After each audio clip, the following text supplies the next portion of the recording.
Ok, vamos entonces a comenzar. Estamos por arrancar una serie muy padre que se llama Cosmovisión, pero antes quise hacer una pequeña escala. Este tema me estaba rascando ya un poquito en el corazón.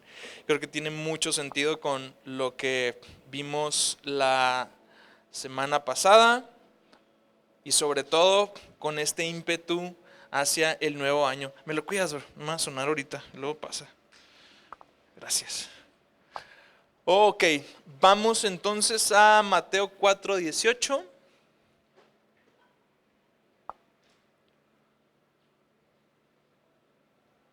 Dice,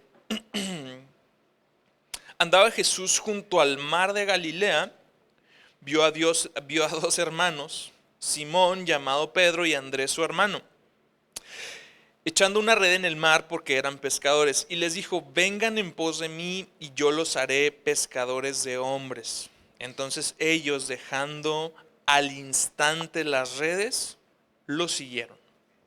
Y pasando de allí, Jesús vio a otros dos hermanos, Jacobo, hijo de Zebedeo, y Juan, su hermano.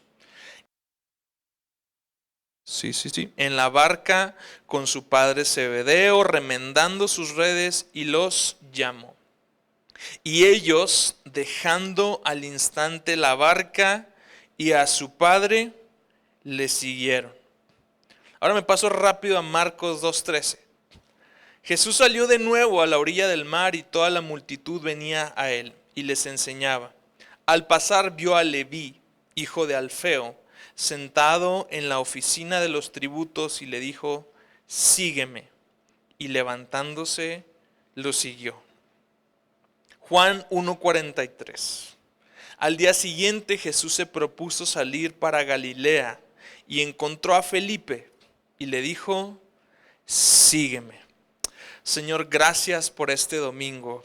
Gracias por tu palabra y la oportunidad de exponernos ante ella, de ser instruidos por ella, de ser exhortados por ella. Que la exhortación de vivir, te pido, Señor Jesús, que sea todo lo que se habla hoy para tu iglesia. En el nombre de Jesús. Amén. Pásenme otro micro, porfa.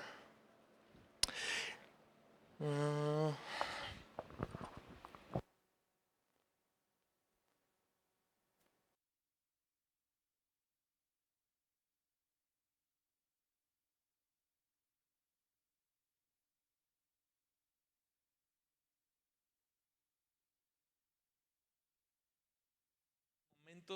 en que Jesús fue llamando a sus discípulos. Sígueme, sígueme. Y me encanta que cuando Jesús está decidido, ya resuelto a iniciar la misión que el Padre le encomendó, por algo Jesús termina diciendo al final de su vida, todo lo que me mandaste a hacer, lo he hecho. Pero para hacer esto, Jesús utilizó hombres. Jesús utilizó discípulos, llamó discípulos y los enseñó. Uno de los llamados más importantes que tú y yo tenemos es hacer discípulos de Cristo. Y cada uno de ellos tenía diferentes tareas, diferentes roles, tenía diferentes trasfondos. Y a cada uno de ellos, en el momento, Jesús va llamándolos y diciéndoles, sígueme.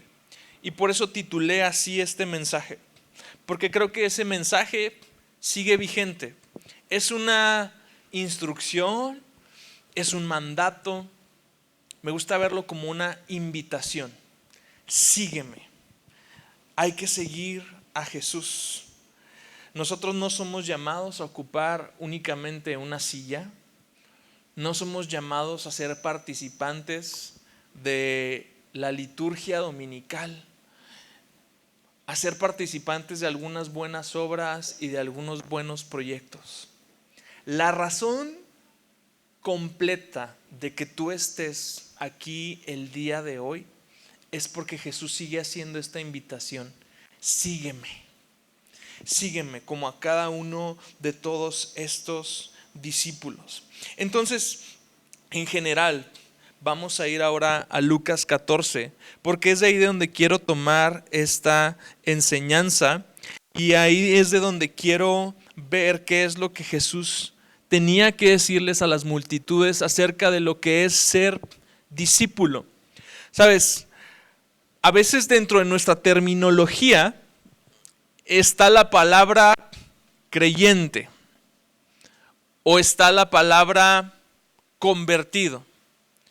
Y luego la palabra discípulo parece ser que la reservamos para aquellos que en el momento de que Jesús estaba caminando en esta tierra eran los que escuchaban sus enseñanzas, o para los 12 que después fueron apóstoles. Entonces el tema de discípulo se queda como un poco relegado. Ahora, hay algo muy interesante, que la palabra habla de creyentes 2 veces nada más. De convertidos no lo habla textualmente, y de discípulos habla más de 200 veces. Es claro que nuestro llamado no es a ser simplemente creyentes. Los demonios son creyentes, lo dice Santiago. O sea, ¿tú crees que Dios es Dios? Bueno, los demonios también creen en Dios y tiemblan, pero también creen. Es decir, un creyente tiene la misma teología que un demonio. Entonces, nuestro llamado, nuestra meta en este 2024 es a dar un paso más allá de ser simplemente un creyente, un participante en una liturgia dominical, y a dar un paso verdaderamente frontal a decir: yo soy un discípulo de Cristo. No soy solamente un congregante, no soy solamente un convertido, soy un discípulo de Cristo. ¿Qué quiere decir entonces Cristo cuando habla del discipulado? En Lucas 14, 25, de ahí me voy a anclar y de ahí partimos entonces. Dice: grandes multitudes acompañaban a Jesús. Multitudes, mucha gente. ¿Sabes? Hoy, actualmente, multitudes de personas quieren seguir a Jesús. Pero aquí es donde viene este hermoso distintivo, y es donde viene esta hermosa invitación y este llamado más excelente. Dentro de las multitudes, Jesús distingue un grupo que verdaderamente necesita dar un paso hacia adelante y distinguirse del montón y de la multitud. Entonces, a las multitudes dice: y él, volviéndose, les dijo: si alguien viene a mí y no aborrece a su padre y madre, a su mujer e hijos, a sus hermanos y hermanas, y aún hasta su propia vida, no puede ser mi discípulo. Ok, ya está viendo Jesús que viene toda una multitud de personas, y Jesús hace la invitación a que salgas de la multitud. Sal de la multitud a través de ser un discípulo. ¿Cómo entonces? Vamos a ver 5 cosas que nos van a ayudar a salir de la multitud y a ser un discípulo de Jesús. Jesús tiene un mensaje bastante controvertido cuando dice: si alguien viene a mí y no aborrece. Ya ha sido una palabra bastante incómoda y bastante controversial. ¿A qué se refiere Jesús con aborrecer? Padre y madre, ¿no nos invita la Biblia a honrarlos? A la mujer, bueno, a veces te sale fácil esa. Viceversa. A la suegra, no menciona a la suegra, pero se da también en la viña del Señor. Hermanos, hermanas, y hasta su propia vida. Es un tema bastante fuerte y ha sido molesto para muchas personas. Pero ¿a qué se refiere Jesús con aborrecer? Miren, utilizamos una regla de interpretación muy básica, y es que la Biblia se interpreta a sí misma. Entonces buscamos un pasaje paralelo donde Jesús esté diciendo lo mismo. Mateo 10:37. Dice, el que ama a padre o a madre más que a mí, no es digno de mí. El que ama a hijo o a hija más que a mí, no es digno de mí. Entonces lo que Jesús está haciendo es una hipérbole de comparación. Está hablando de aborrecer, no en el sentido literal de aborrecer, sino simplemente de amar más. Para ser un discípulo de Cristo, tenemos que amar más a Jesús. Amar más que, porque tenemos todos una lista de afectos en nuestro corazón, como lo vimos la semana pasada, que es lo que decía Pablo, todo su pedigrí, todos sus conocimientos, su ciudadanía, decía, lo tengo por basura para ganar a Cristo. Jesús está poniendo en perspectiva básicamente lo mismo. Para ser un discípulo de Cristo necesitamos amar más a Jesús, amar más que otras cosas. Ahora, hay un ejemplo y una ilustración perfecta. Justo unos versículos antes, Lucas 14:15, antes de llegar al costo del discipulado está ahí esta parábola que no parece haber llegado de forma accidental. Y es la parábola de la invitación a la cena de bodas. Dice, cuando uno de los que estaban sentados con él a la mesa oyó esto, le dijo, bienaventurado todo el que coma pan en el reino de Dios. Lucas 14:15. Jesús le dijo, cierto hombre dio una gran cena e invitó a muchos. A la hora de la cena envió a su siervo a decir a los que estaban invitados, vengan porque ya está todo preparado. Y luego esto se va a parecer a todas las personas que tienen algún chat de tareas, algún chat de ministerio, se parece porque dice, pero todos comenzaron a excusarse. El chat de los de la alabanza, el chat de los de... El primero le dijo, he comprado un terreno y necesito ir a verlo. Te ruego que me excuses. Otro dijo, he comprado 5 yuntas de bueyes y voy a probarlos. Te ruego que me excuses. También otro dijo, me he casado y por eso no puedo ir cualquier parecido con la realidad. Pero bueno, Jesús lo dijo en ese momento. Esto es la ilustración perfecta de lo que es amar más. De lo que es no aborrecer en sentido metafórico estas cosas que normalmente nos vienen a veces por sí solas o a veces por el propio ritmo de nuestra vida. Comprar cosas, bueno, yo no sé si hay alguien que todavía compre yuntas de bueyes, pero, o sea, el ejemplo es el mismo. Adquirir cosas, el adquirir un terreno, el adquirir bienes muebles, el tener compromisos, cada una de esas cosas nos siguen sucediendo en la vida. Y Jesús pone esto en perspectiva y esto sirve al mismo tiempo una perfecta ilustración. Y la ilustración es, tenemos una tendencia a estimar un montón de cosas antes que a Jesús. No necesitamos llegar siquiera al punto de decidir entre nuestros padres o nuestra familia realmente.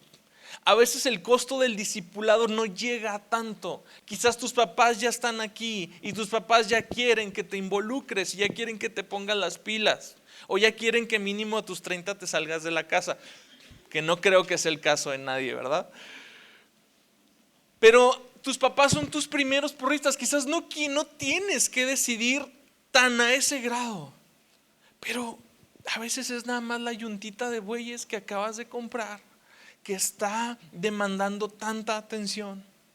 Es quizás las relaciones que has adquirido, los compromisos sociales que has adquirido, los bienes que estás haciendo que están robando tu corazón. Porque el tema de amar más no tiene que ver con el tiempo necesariamente que alguna actividad te está significando. Más bien tiene que ver con el lugar que esa actividad o que esa persona o que cualquier cosa ocupa en tu corazón. Y la invitación de Jesús para que te salgas de la multitud y seas un discípulo es, ámalo por encima de cualquier otra cosa, por encima de tus relaciones, por encima de tu vida misma. Jesús lo había puesto bien claro. Quien quiera salvar la vida, por causa de él la tendría que perder. Finalmente, entonces, estimar a Jesús como valioso es lo que nos coloca en este perfecto lugar para salir de la multitud y ser discípulos. Sencillamente no se trata de odiar a aquellos que nos rodean.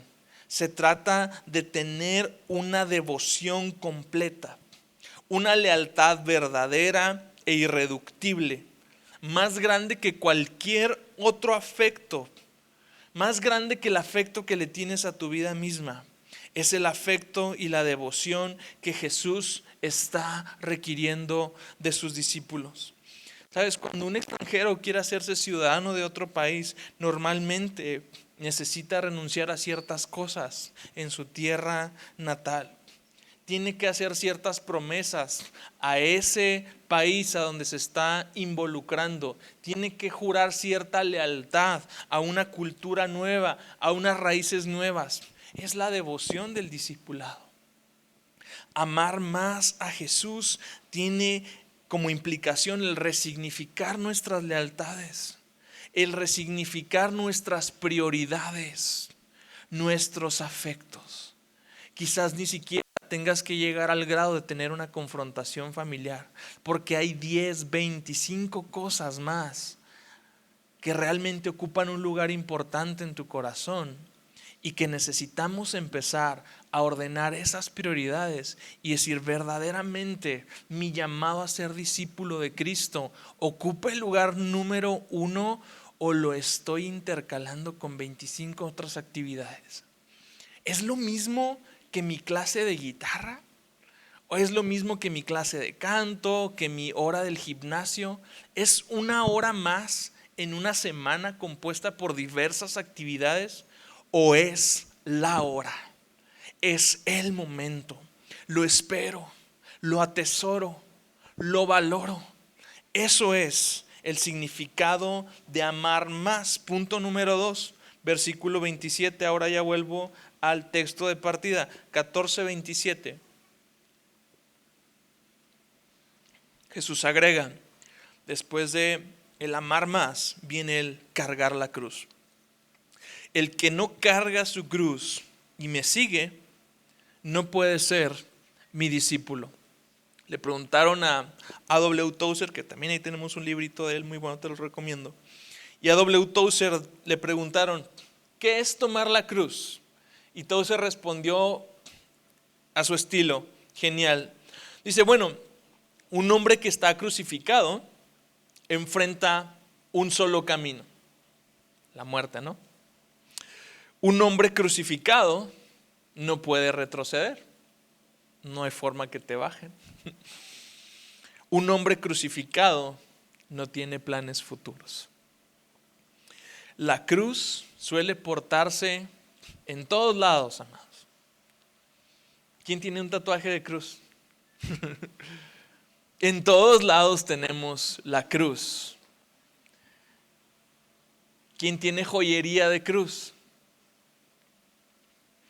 La cruz se porta en todos lados, pero la cruz va en la espalda. La cruz se toma todos los días. Es una decisión consciente. La cruz es un instrumento de muerte, de sacrificio, a veces de vergüenza. Pero Jesús por eso decía, bienaventurados son si por mi causa los vituperan. El tomar la cruz todos los días implica tomar una serie de decisiones que probablemente te causen conflicto a tu zona de confort. Tomar una serie de decisiones que probablemente te hagan impopular. Tomar una serie de decisiones que va a afectar el estilo de vida que probablemente habías anhelado. Toda la vida has trabajado por algo, por cierta comodidad. Toda la vida has luchado y competido por lograr algo. Y de pronto la cruz resignifica esas cosas. Y te dice, no, ese no era tu llamado. Este era tu otro llamado. Cargar la cruz implica toda una serie de decisiones que van a afectar nuestra vida. Como dice Tozer, enfrentamos un solo camino. No podemos retroceder.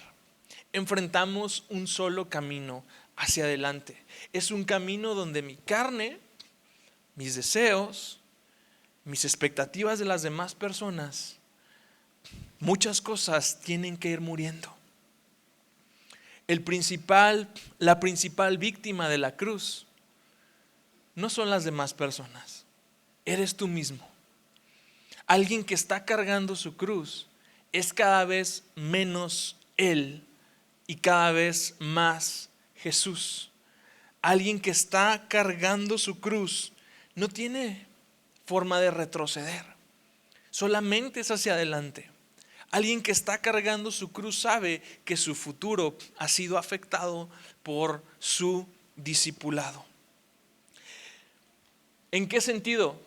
No al ignorar cualquier clase de planeación, cualquier clase de aspiraciones que sigas teniendo. Es entender que desde que aceptamos ser discípulos de Cristo, nuestra vida misma no nos pertenece. Nuestros planes muchas veces van a cambiar. Y es parte de cargar la cruz.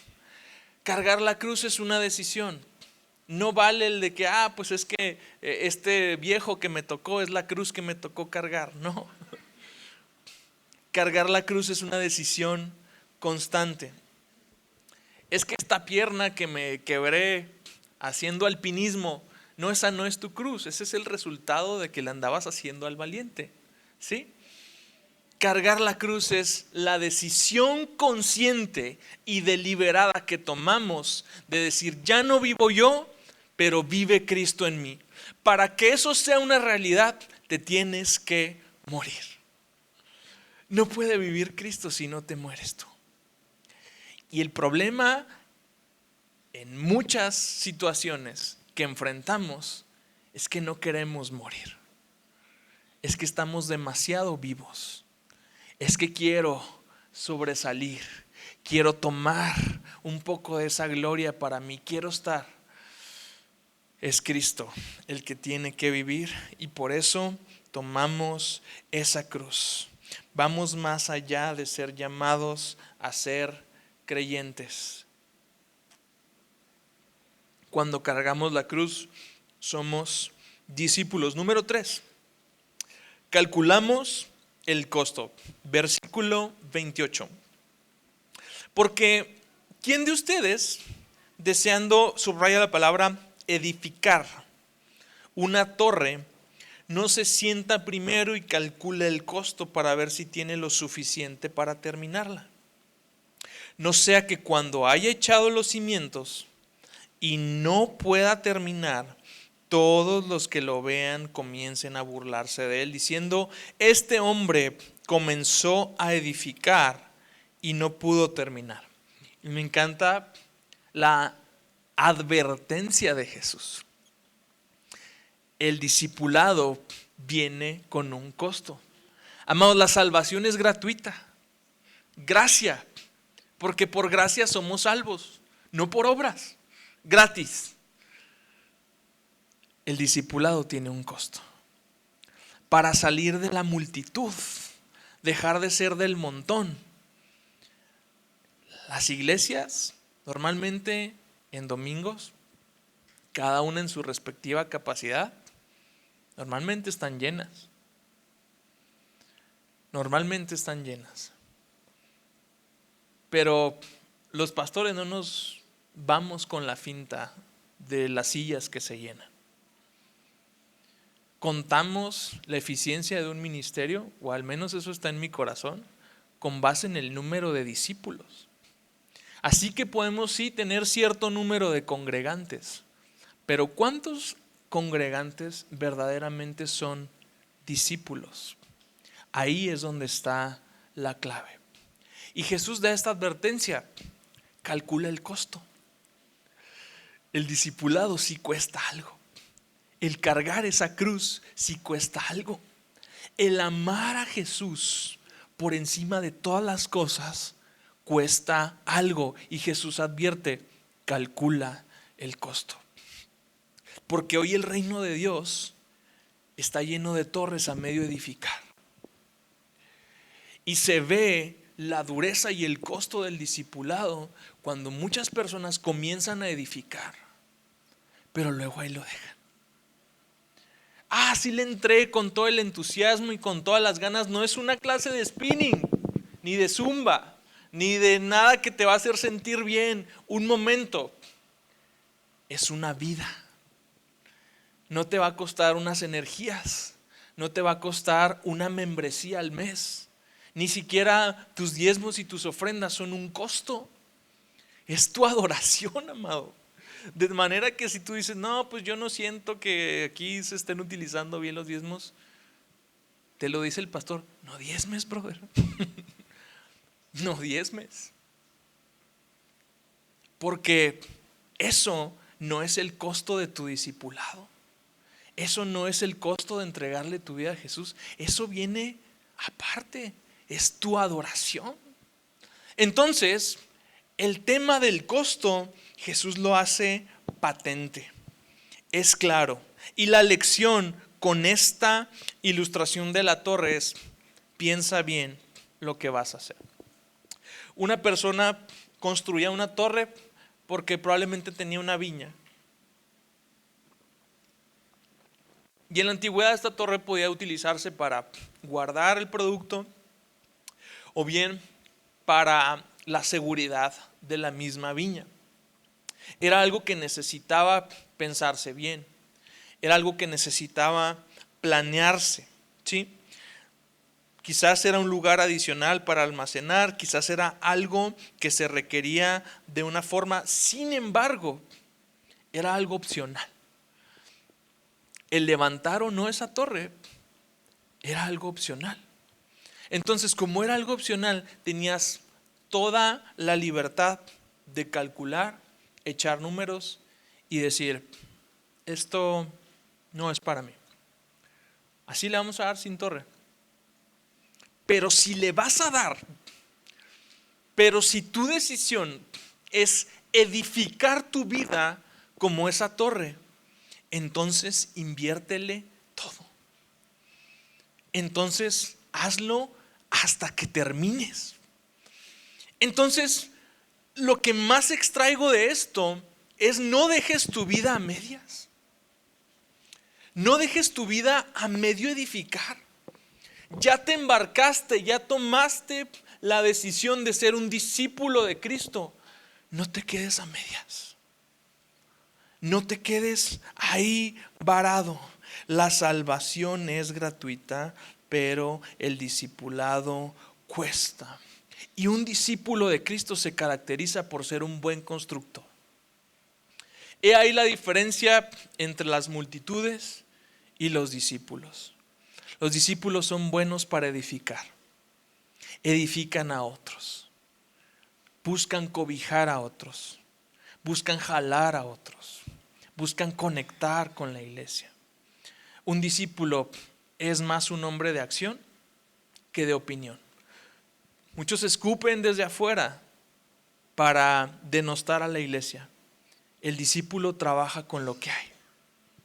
El discípulo sabe, ha visto la otra cara de la iglesia y dice, es imperfecta, no tengo ningún problema, pero trabajo, pero me pongo a disposición. Vamos a construir. Todo discípulo que ha estado edificando su vida y que ha estado resuelto a terminar, es un gran edificador, no solamente de la suya, sino de los demás. Júntate con personas que aportan, que edifican tu vida con su ejemplo, con sus palabras, con cualquier cosa. Porque los discípulos de Cristo son buenos para edificar. Punto número 4. ¿O empezamos el año muy serios o...? Punto número 4. Vamos a la siguiente. ¿O qué rey? Versículo 31, Lucas 14, sigo ahí. ¿O qué rey, cuando sale al encuentro de otro rey para la batalla, no se sienta primero y delibera Si con 10,000 hombres es bastante fuerte para enfrentarse al que viene con él, contra él, con 20,000. Y si no, cuando el otro todavía está lejos, le envía una delegación y pide condiciones de paz. Así pues, cualquiera de ustedes que no renuncie a todas sus posesiones, no puede ser mi discípulo. El título de esta parábola, algunos la han titulado como el rey razonable o el rey sensato, está basado no en el hecho de que el rey se va a sentar a deliberar. A ver, el de la torre sí tiene la oportunidad de decir sí o no. Este rey no puede mantenerse neutral, necesita actuar. Y sus opciones, el otro puede construir la torre o no. Este rey necesita tomar una decisión.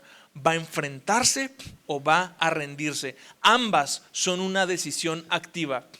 No hay tal como estar y razón. Necesita actuar rápido. Necesita actuar de forma resuelta.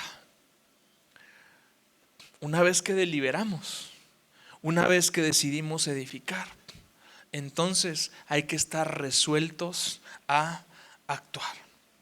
Entonces, por eso el punto número 4 es edifica. ¿Sí? Este rey no está en la misma posición. Este rey está bajo ataque.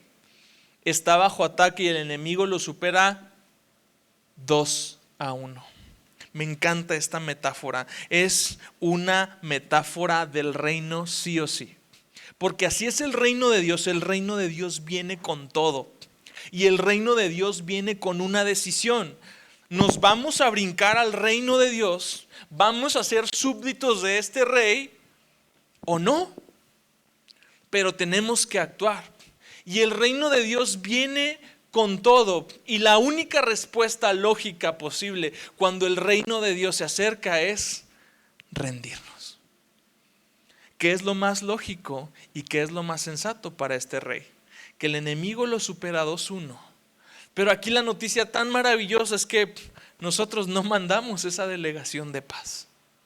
El reino se acercaba con todo, con violencia, y fue Dios el que mandó esa rama de olivo. Fue el que mandó a su Hijo para que hubiera paz entre nosotros y Él. Ahora esa rendición no es una rendición hostil, es una rendición voluntaria. Donde aquel que te superaba en número, donde aquel que te superaba en poder, dijo: no vengo a derrotarte, vengo por tu corazón. Ese es el reino de Dios. Eso es lo que nos obliga a actuar. El amor de Dios, incondicional, absoluto. Cuando pudo haberse acercado con ira y con violencia, Él fue el que mandó la delegación de paz. No hay otra respuesta lógica. Necesitamos rendirnos ante Él. El libro de Ruth tiene una ilustración preciosa de lo que es tomar una decisión. Ruth es nuera de quien creo yo es verdaderamente la protagonista de esta historia, y se llama Noemí. Y bueno, ya prediqué de Ruth el año pasado, pero hay una parte que es una ilustración preciosa de cómo se ve a alguien que toma una decisión de seguir. Chécate. Noemí entonces tiene 2 nueras, Orfa y Ruth. Y le dice primero Noemí a Ruth: mira, tu cuñada, o sea, Orfa, ha regresado a su pueblo y a sus dioses. Vuelve tras tu cuñada, a su pueblo y a sus dioses. Pero Ruth, que estaba decidida, que no era ni del pueblo de Noemí, ni de los dioses de Noemí, toma una decisión. Y así se ve una decisión. Caray, esta es perfecta metáfora de lo que es decidir. A donde tú vayas, yo iré. Donde tú mores, moraré. Tu pueblo será mi pueblo Tu Dios será mi Dios. Donde tú mueras, ahí moriré y ahí me sepultarán. Así haga el Señor conmigo, y aún peor, si algo excepto la muerte nos separa. Así se ve tomar una decisión. Pero habemos, hay un síndrome de Orfa en la iglesia. Así codea y dile, Orfita, dile así el que está junto a ti. Porque al mismo tiempo que queremos decidir, no me quiero salir ni de mi pueblo ni de mis dioses. Entonces estoy entre que voy cargando a mis dioses y a mis, ¿cómo se llaman? Paisas de mi pueblo, entre que quiero seguir a Jesús, entre que sí, tu Dios será mi Dios, pero sabes, no sé si tu pueblo será mi pueblo. O bueno, sí puedo ir donde tú quieres que vaya, pero mis costumbres, pero mi forma de hablar, pero mi forma de vestir, pero mi forma de hacer relaciones, mi forma. Entonces no estamos decidiendo nada, estamos condicionando, negociando. Punto número 2, no era el 3, el discipulado no puede negociarse. Ya calculamos el costo. Una vez que dice sí, envíame la factura, ya no se puede negociar. Y a veces no tenemos paz en nuestro corazón y no tenemos contentamiento en nuestro cristianismo y no tenemos sosiego, no podemos conciliar el sueño. Si te estás así en ese punto, como de que no estás a gusto, ay, es que no siento a Dios, pastor. Decía Luis Miguel, decídete. Decídete. Es porque estás todavía vacilando. No sientes como que le estás agarrando el rollo. Es que no has tomado una decisión. No has tomado una decisión. De pronto cuando se me acerca alguien, pastor, es que como que no me siento a gusto. Toma una decisión. Toma una decisión. No, es que, pero tómala. Y cuando viene eso, es como que, no, espérame. Es como que, entonces vas a seguir vacilando el resto de tu vida. Cuando Jesús se refiere a la preservación del alma y perder el alma por no seguir a Jesús, se refiere precisamente a ese divagar, a ese estado de indecisión, pues imagínate que sales en la mañana en tu carro y no vas a ningún lado. ¿Te ha tocado alguna vez andar haciendo tiempo porque se te hizo muy temprano para una cita, pero por alguna razón no puedes bajarte del carro, o no sé, traes a los niños arriba, cualquier cosa? ¿Te ha tocado andar haciendo tiempo dando vueltas en algún lugar? Yo no sé, tú a lo mejor yo estoy traumado, me parece horrible. O sea, si, no sé qué decir, si en el infierno me iban a torturar, iba a decir eso. Si alguien me quiere torturar, que me haga salir de la camioneta y no me lleve a ningún lado. Me vuelve loco el andar así. Bueno, ¿y a dónde vamos? O sea, ¿y a qué hora voy a llegar? O sea, ¿a qué hora mi ruta es punto A y termina el punto B? Cuando no llegue a ese punto B es, Dios, ¿qué está pasando? No sé qué, estoy exagerando. Pero es horrible. Y eso precisamente es que nuestra alma empieza a extraviarse. Porque no hay una decisión. Porque seguimos divididos, porque seguimos adorando a Dios y adorando a otros dioses juntamente con Dios. Porque hemos decidido tomar la ciudadanía del cielo, pero guardas el pasaporte de los Martínez o de los Pérez o de los Jaques o de los lo que sean. Y esa sigue siendo todavía tu identidad. Entonces, no se da el discipulado correcto porque seguimos vinculados a muchas otras cosas. Y nuestra decisión entonces tiene que ir acompañada con actos evidentes. Definitivamente, actos evidentes. Hay dos actos evidentes de un discípulo de Cristo y esto siempre va a ser la constante. Tenemos que ser gente de la palabra y gente de oración. Amado, no hay tal cosa como un discípulo que no lee la Biblia, que no se cultiva de la palabra, que no agarra un libro que le instruye en algún tema, y no hay tal cosa como un discípulo que no ora. Primera de Pedro 2:2 dice: deseen como niños recién nacidos la leche espiritual, para que por la leche espiritual de la palabra, lo aclara Pedro en la metáfora de la palabra, para que por ella crezcamos para salvación. Y después agrega: y como Cristo, piedra rechazada por los edificadores, sean edificados. Hay una correspondencia necesaria entre el ser gente de la palabra en la madurez espiritual y en la edificación como cristianos. Un cristiano inmaduro es alguien que no ha tomado una decisión y que no quiere aventarse a esto. Hace algunos años leí una noticia de unos papás de estos raritos modernos que en una dieta vegana al niño perfectamente sano le daban leche de quinoa. Pues ahí estaba el niño de 7, 8 meses pesando 4 kilos. ¡Qué tragedia! Cuando lees eso como papá dices: ¿quiénes son? Creo que fue en Europa. Para ir a agarrarlos a bibliazos y orar por ellos. ¿Cómo se les ocurre? El niño perfectamente sano, leche de quinoa. A mí en algún momento mi mamá, cuando no me estaba cayendo ninguna leche, me daban leche de vaca, pero literal.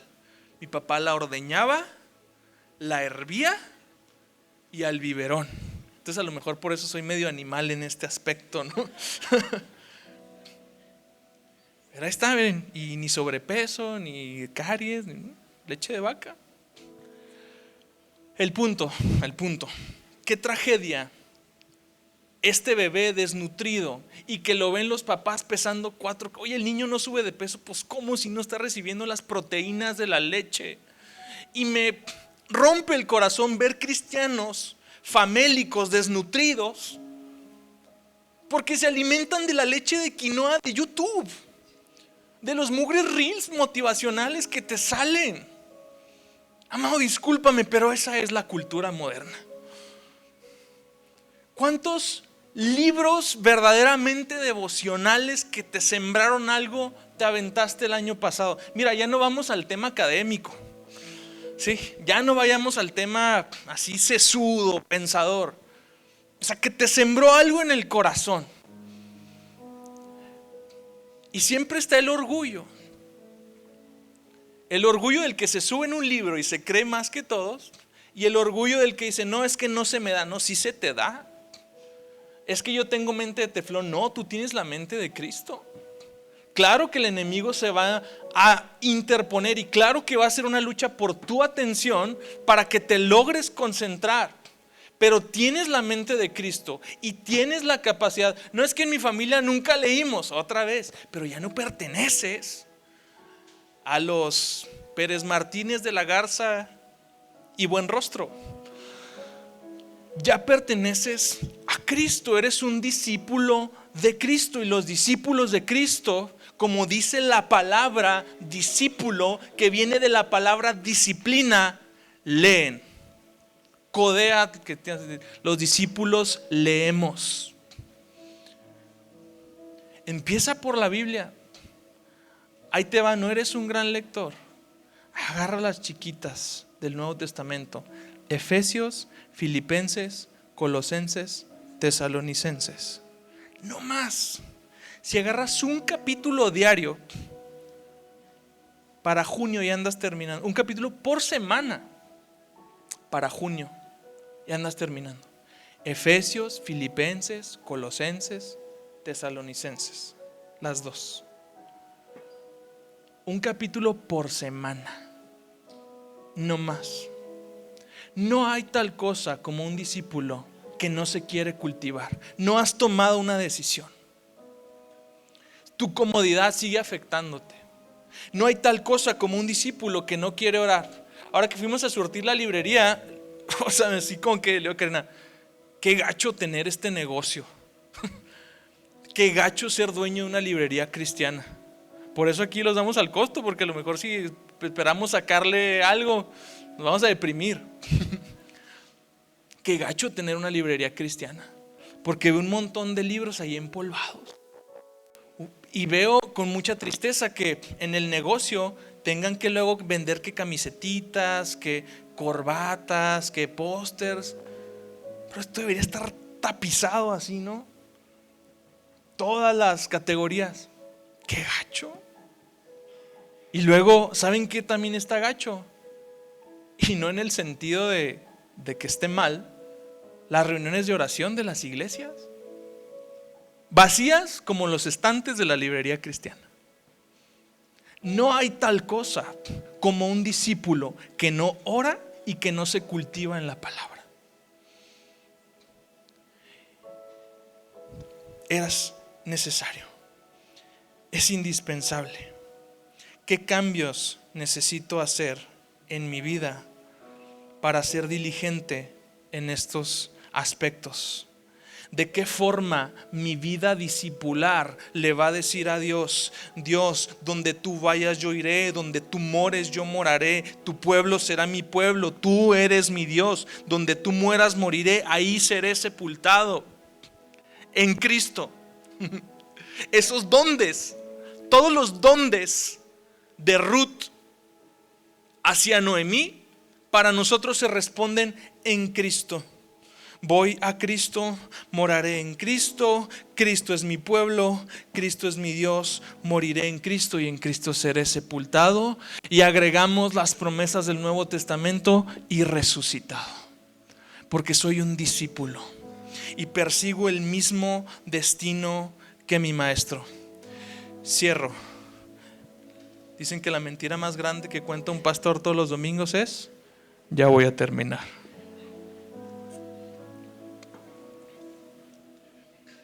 Versículo 34. Por tanto, buena es la sal, dice Jesús. Pero si aún la sal ha perdido su sabor, ¿con qué será sazonada? No es útil ni para la tierra ni para el montón de abono, la arrojan fuera. El que tenga oídos para oír, que oiga. Gracias, Dios, por esa frase. Solo podemos ser sal en la medida que seguimos a Jesús.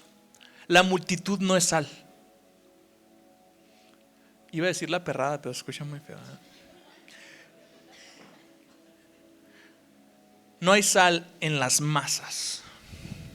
Hay sal en los discípulos.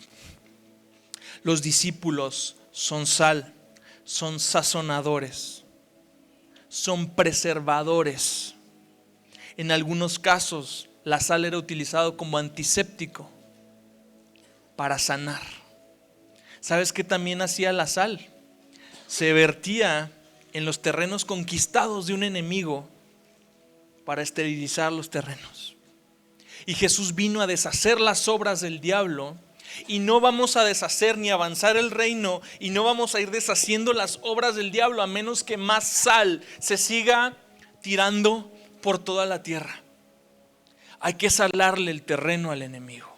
Él es el príncipe de este mundo, pero Dios ha puesto la sal de la tierra para que ese terreno no avance, para que las obras del diablo no se sigan reproduciendo ni multiplicando. Porque aquí hay un preservador, porque hay un remanente de discípulos que preservan, que sazonan y que no impiden que la infección y la podredumbre del pecado siga proliferando. Amados, el pecado no nos repugna ni nos escandaliza, al menos en lo personal. Yo cada vez que veo una persona atada en su pecado, lo he dejado de filtrar desde el punto de vista moral y veo la herida tan enorme que es. Es una herida en el corazón de esa persona. El pecado lo está lastimando. El pecado los está hiriendo. Y necesita llegar la sal. Y la sal produce un escozor, produce un ardor, pero limita la infección. Tu ejemplo, tus palabras van a ser incómodas. Es incómodo. Los discípulos de Cristo a veces somos algo incómodos. No tomes tampoco la bandera del soy incómodo, porque luego andan por la vida los discípulos dando un mal testimonio, porque son incómodos, pero no por la verdad que tienen, sino por el carácter desagradable con el que se conducen. Iba a decir carácter de perro, pero se escuchó muy bien. Solo se puede ser sal siguiendo a Jesús. Y yo no sé cómo te sientes, pero a lo mejor has perdido tu sabor.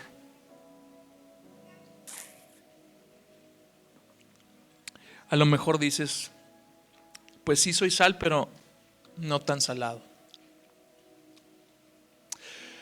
Hay otra joya preciosa, Juan 21, ya no lo voy a leer. Pero en Juan 21, Jesús está tratando con un Pedro que ha perdido su sabor. En Juan 21 vemos un Pedro que, después de que en Juan 20 Jesús sopla sobre ellos y le dicen, reciban al Espíritu Santo, Pedro ahí anda pescando. Como el lastimero, ¿no? Ese cuate que como que anda sentido y anda ya así. Ahí andaba pescando. Y Jesús llega y están como a 100 metros de la costa en la barca. Y los discípulos lo ven y tranquilos, vamos con Jesús. Y Pedro se tira al agua, ¿no? Es este personaje que hay en la viña del Señor también. Se tira al agua y ¿qué onda con Pedro? Pedro no está bien emocionalmente. Pedro sabe que ha perdido su sabor, porque negó no una ni dos, sino 3 veces a Jesús, cuando le había dicho que iba a morir por él. Cuando le decía a Jesús, comemos del mismo plato, tú eres mi brother, tú, mi pana, todo contigo, yo quiero todo contigo.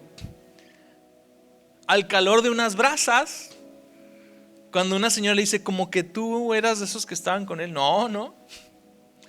Al calor de las brasas, suelta un par de maldiciones y niega a Jesús. Ahora Jesús va por él y este Pedro sabe que ha perdido su sabor. Y ahora al calor de unas brasas, Jesús le prepara un pescadito y le hace una pregunta incómoda. Pedro, ¿me amas? Amado, Jesús te pregunta hoy si sientes que has perdido tu sabor. Pedrito, no lo digo en un sentido peyorativo, todos somos Pedro. Hashtag todos somos Pedro. Porque negamos constantemente a Jesús con nuestras acciones, cuando con nuestras palabras comíamos del mismo plato y éramos brothers y moríamos juntos. Pedro, ¿me amas? Y aquí viene la realidad. Jesús le dice, ¿me amas? Del verbo amar, del verbo agapao, que es amor del bueno, decía Rayleigh Barba. Amor del bueno. Y Pedro básicamente le dice TQM, te quiero mucho, te fileo. Es una realidad. Jesús lo dio todo. Ese es el amor ágape. Todo. A él le costó todo. No negoció nada. No negoció su gloria. Y Pedro evidencia la realidad de nuestra vida. Respondemos al sacrificio de Cristo con un sí te quiero mucho. Después de eso, Jesús lo afirma en su llamado. Apacienta mis corderos, Pedro.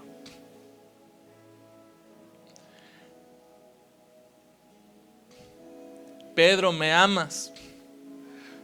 Pedro no tiene otra cosa que hacer más decirle: Dios, tú lo sabes todo. Sí, Jesús sabía que no era amado en la misma forma que él había amado. Con todo eso lo reafirma en su llamado.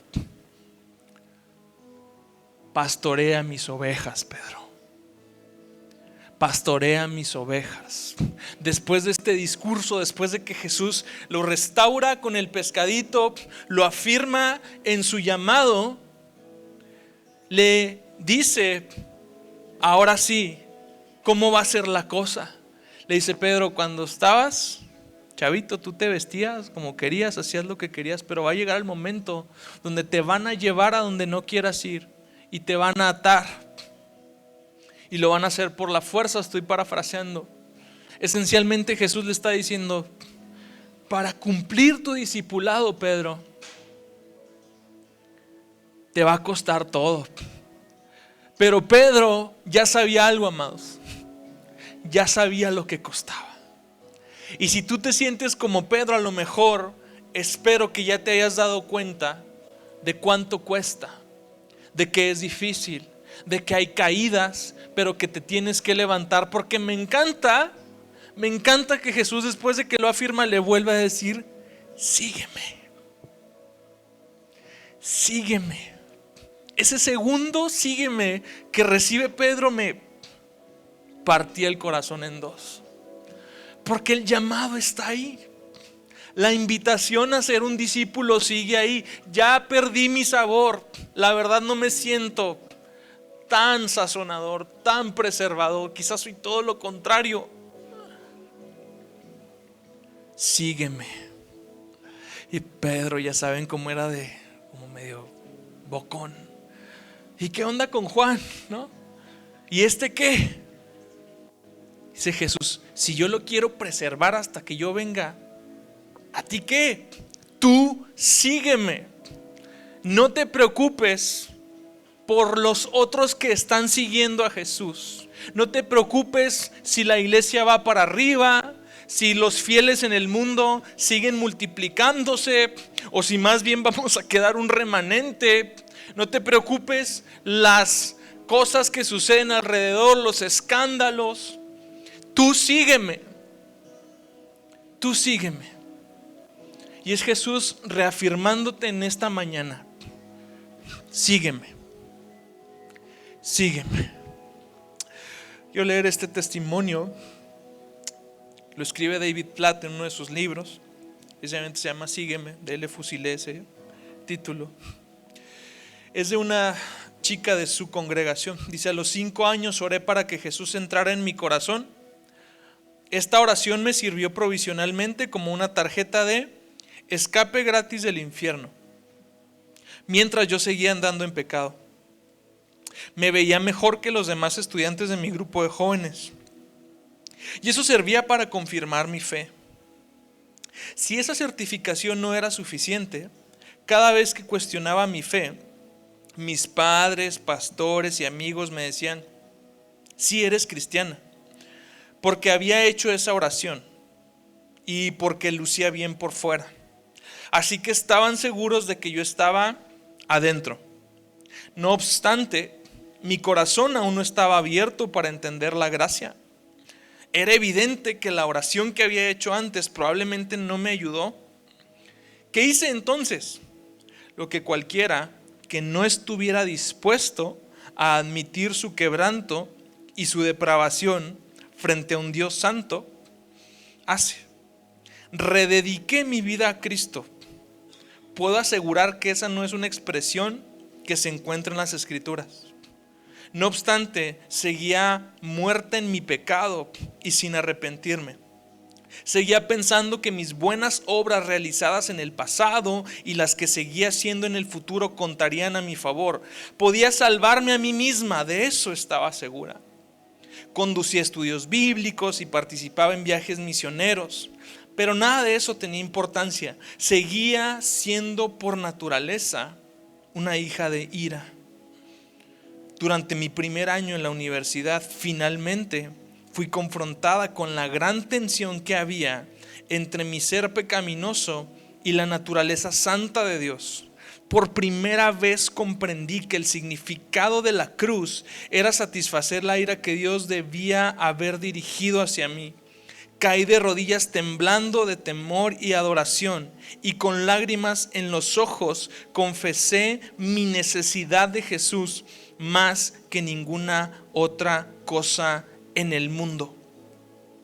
Ahora me alegra confesar que mi antiguo yo ha sido crucificado con Cristo. Ya no vivo yo, sino Cristo vive en mí. Vamos a ponernos de pie, amados.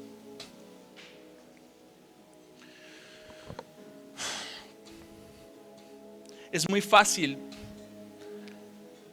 que nos engañe nuestro propio pedigrí, nuestras actividades. Un verdadero discípulo de Cristo vive para Él. Lo reconoce en todos sus caminos. Puede confesar que ha muerto y que Cristo vive. Puede confesar que no está siendo simplemente practicante de una liturgia, ni es parte de la membresía de una iglesia, como lo es de la membresía de un club, de un country, de un gimnasio, etc. Un discípulo de Cristo considera esas cosas. Quería leerte este texto porque muchas veces, pensando también en los jóvenes, me doy cuenta de que chicos van creciendo quizás en la iglesia y recibiendo la fe de sus papás como por herencia. Pero tú necesitas un encuentro personal con Jesús. Tú necesitas un discipulado independiente. Aunque tu papá, tu mamá o alguien en tu familia te jale, tú necesitas tomar esa decisión de ser un discípulo de Cristo. Tú necesitas cargar la cruz juntamente con Cristo. Necesitas enfundarte la camiseta, decir soy sal. No quedarte estancado en las obras que son incapaces de salvarte. Y confiar en que en Cristo es el único método por el cual puedes ser incluido en el discipulado del reino de Dios. Señor Jesús, habemos muchos aquí que queremos dejar de ser multitud para ser incluidos como tus discípulos. Dile: Dios, he calculado el costo y ahora necesito decidir. Yo quiero que no sean mis palabras sino las tuyas. Dile a Dios lo que sea que haya puesto en tu corazón. Dios, quebranta la dureza que no nos permite tomar el discipulado verdadero. Dios, quiero dejar de seguir cargando las costumbres de mi pueblo y los dioses de mi pueblo y verdaderamente hacer de Cristo mi lugar de residencia. Quiero ser un discípulo, un hombre y una mujer de la palabra de Dios, de oración. Dios, fueron tus discípulos los que te decían: enséñanos a orar. No hay tal cosa, Dios, como una vida mediocre, viviéndome alimentado de recursos externos que no sean la leche de la palabra de Dios.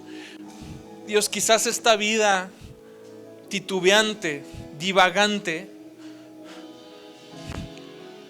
han provocado, Dios, que como la sal de la tierra no esté cumpliendo la función de la sal.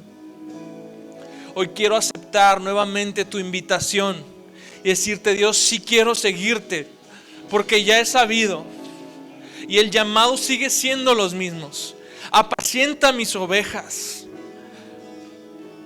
apacienta mis corderos, pastorea mis ovejas.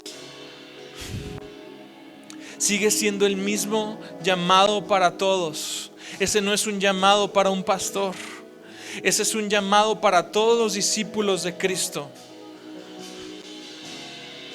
que conforme van creciendo y madurando, se convierten en edificadores y en discipuladores de otros. Empiezan también a apacentar a otros. Señor Jesús, hoy tomamos ese llamado, tomamos la invitación y te decimos: Dios, vamos a seguirte. No importa el costo, no importa el precio, no importa el sacrificio ni el dolor, no importa las cosas que tengan que morir en el proceso. Muchos de nosotros estamos muy vinculados hacia personas. Ciertamente todos vinculamos hacia las personas, pero yo tenía la impresión de que hay relaciones que necesitan romperse para que tú puedas crecer. Hay amigos de los que quizás necesitarás tomar una distancia.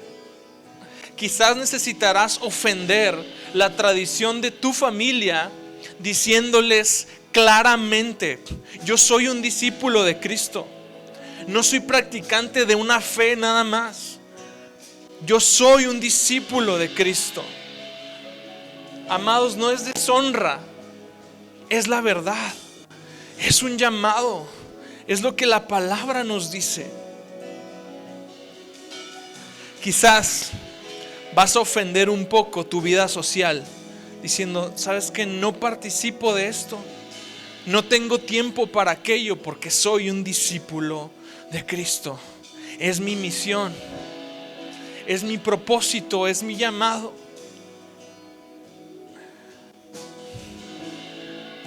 Considéralo. Es algo una impresión que tenía en mi corazón, porque tenía la impresión de que muchas decisiones no se toman por esa razón. Y muchas veces estamos vinculados a permanecer a la multitud y nada más.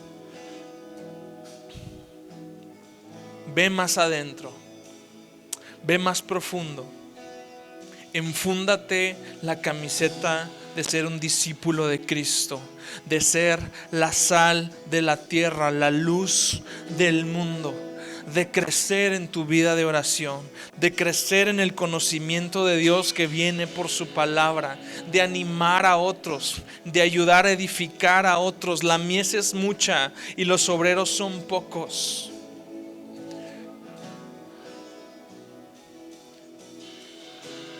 Gracias por tu palabra, Señor Jesús, por este tiempo.